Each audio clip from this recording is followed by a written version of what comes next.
Step 58, natural frozen embryo transfer cycles. Natural frozen cycles indicated in women who have a regular menstrual cycle and ovulate every month.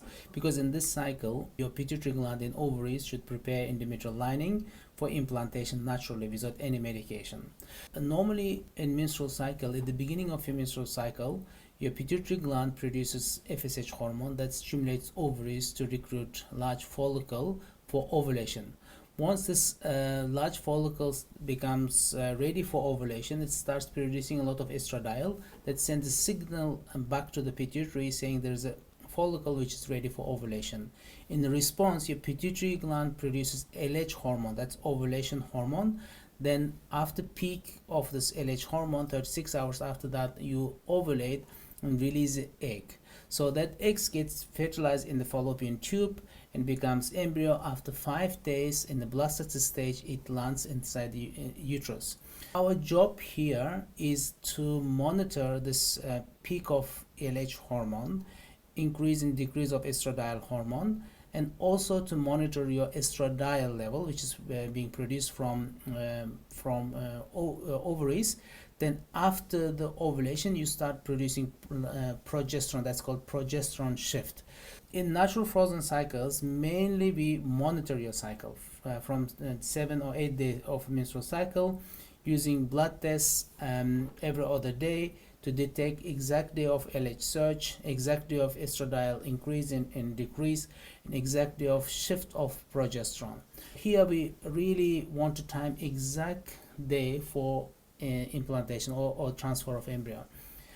From the peak of your LH, you need to count 7 days before you do embryo transfer, or from the shift of progesterone, which means you already ovulated, 5 days after the shift of progesterone, you should do the embryo transfer.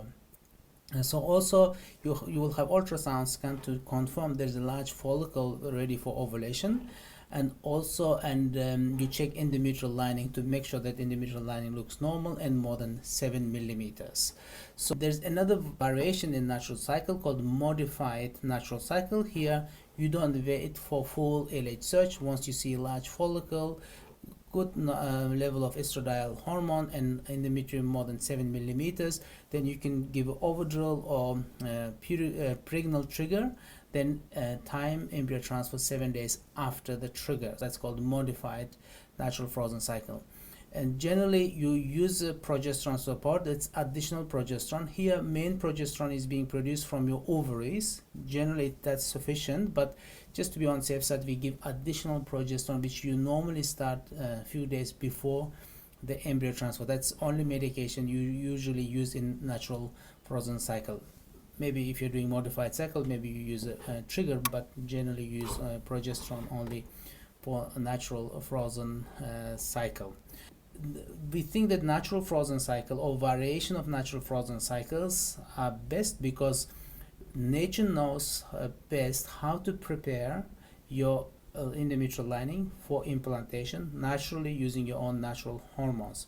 The main job of fertility specialists to detect exact day of LH surge and progesterone shift, that embryo transfer will be planned accordingly. For example, if you have a peak of LH on Monday, so your embryo transfer will be done next Monday, 7 days after. And also usually you confirm it by waiting for progesterone shift. Once your progesterone is shifted, increase, then it's 5 days. So you just use the two parameters, LH surge and progesterone shift. If they confirm each other, then you plan embryo transfer accordingly.